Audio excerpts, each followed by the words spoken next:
I met a Gypsy.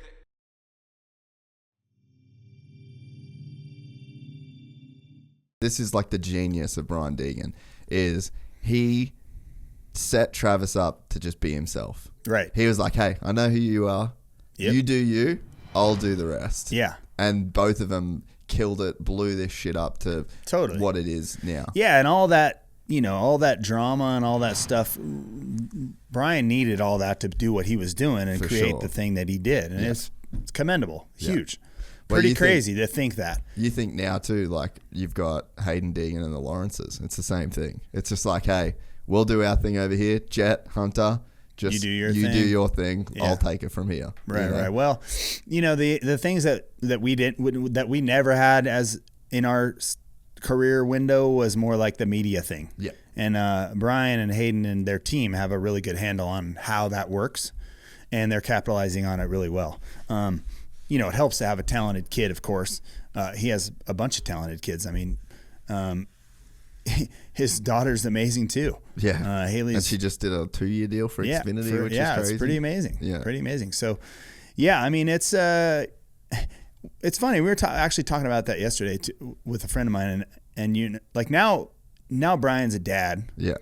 He's mentoring his kid, but he's not going to tell his kid to act like he did, right? So he's going to say, do the opposite of what I did, because now it's working for you. Yeah. You're a winning dirt bike rider. You can have this career in the corporate world and do all this stuff, which sort of Brian was trying to get to that part, but he didn't make it there, so he had to create another avenue. Yeah. Genius. Yeah. So, yeah, it's you know, it's crazy.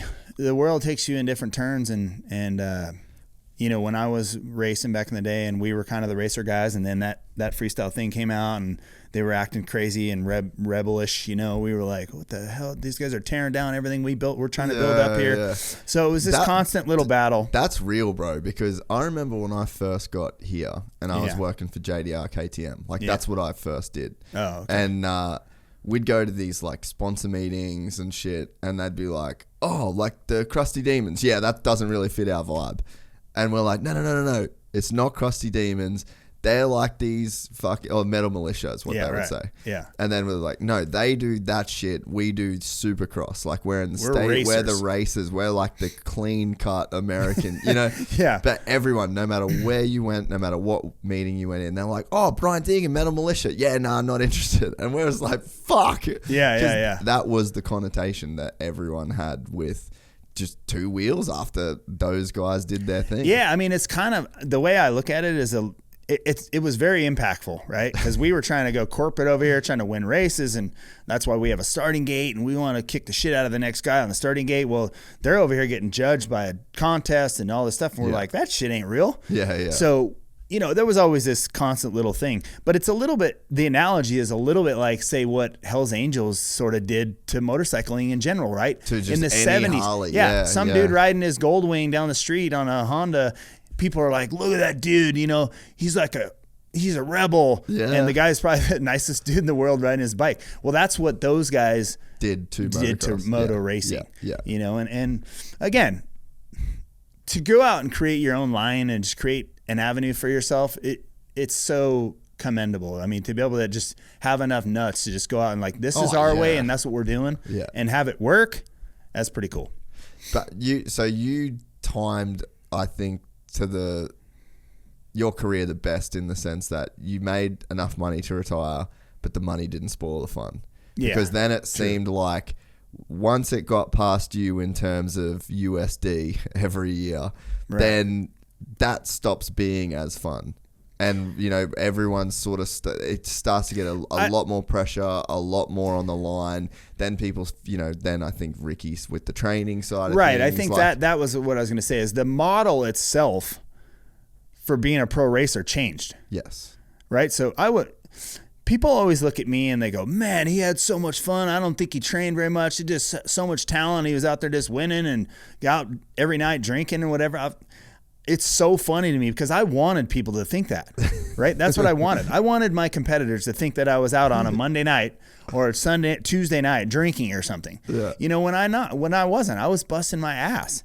But I wanted them to think that. I wanted everyone to see that, like, oh, he's got that party boy, you know, mentality, whatever. He's just, in it for the glitz and the glam. Yeah. Well, that really wasn't the case. So it was funny when people say that. I used to love it, right? Because that means they're not working. If I could get them to not work, then it made it easier for me. Yeah. Right? Yeah. Then when the model came along with Carmichael, it was more like, people look at Ricky and they go, you took the fun out of the sport, right?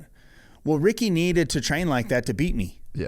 Because he didn't have it at first with Supercross, where he was trying to make that transition. It just really didn't work. So he figured out my weak points, right? Lap 18, lap 17, 18, 19, 20, whatever it was, and goes, look, with the help of Johnny O, we're going to figure out how to just be better at fitness. Yeah, be there for and this those race laps. will come to us at the end of the race. Yeah. And it did. It did. That's what he worked it out. They had a good strategy, and I wasn't prepared for that. And how hard is it to get fit for 17 laps of Supercross versus 20 laps? Like, how hard is that extra 3? Oh, it's so hard. I mean, that's honestly probably 30%, right? Yeah. Because, when you go into AT, which is anaerobic threshold, when you get over AT and you're pushing it, it's like an hourglass. You only have a couple laps left, right? Yeah. So if I hit AT at like lap 15, 17 came pretty good, but about 18, 19, 20, if someone was on your ass, you're like, all right, kind of like my 50-year-old vet race that wasn't Mammoth, right?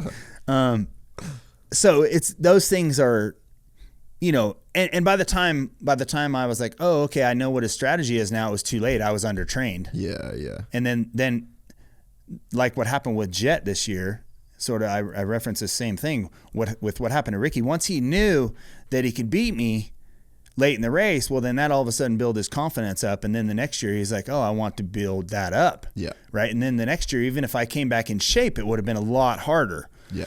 Which, is always the case. You cannot give the kid all the confidence. The window, like this year when Jet was riding motocross, those guys being hurt and him really not having a stacked field too much in the beginning of the series really did wonders for him in confidence-wise. Yeah. Now he's going to be able to go to Supercross and go, well, I guess I feel like I should win. And SMX. Exactly. So, they just literally gave him all the confidence. Look, timing is everything, right? Timing is everything. Well, that was brilliant on Honda's part to let him ride 450.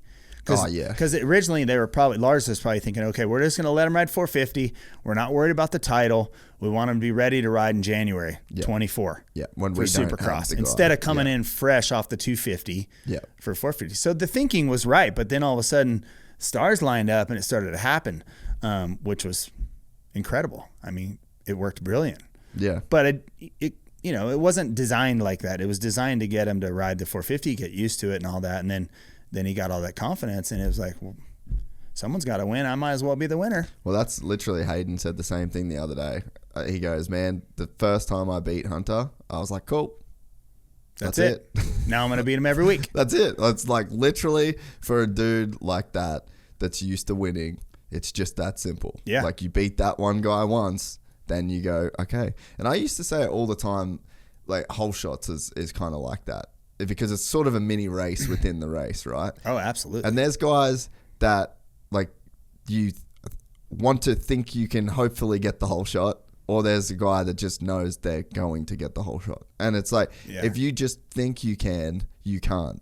If you know you can, you can. That's sort of, that seems like the way it works. Yeah, I think I agree with that. I think, like when I went to the line, I was like, well, I'm gonna get the whole shot. That's just I didn't go there for a bad start, but there's a guy like, Mike LaRocco, for instance, like he probably got like 3 whole shots in his life, right? Because he just went there going, man, I'm screwed. 100%, I'm gonna get a bad start, or whatever. Look at AC. He gets great starts, gets out in front. It's so much easier to win races from the front than it is from the back.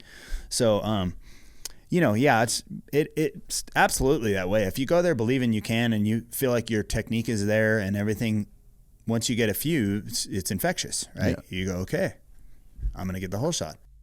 We're excited to announce the launch of our new membership site, gypsytales.com, packed with exclusive content and perks that you won't find anywhere else. This is your chance to become a part of the Gypsy Gang. And as a special bonus, if you sign up to an annual membership, you'll be entered into the draw to win our custom-built TC125. Gypsy Gang.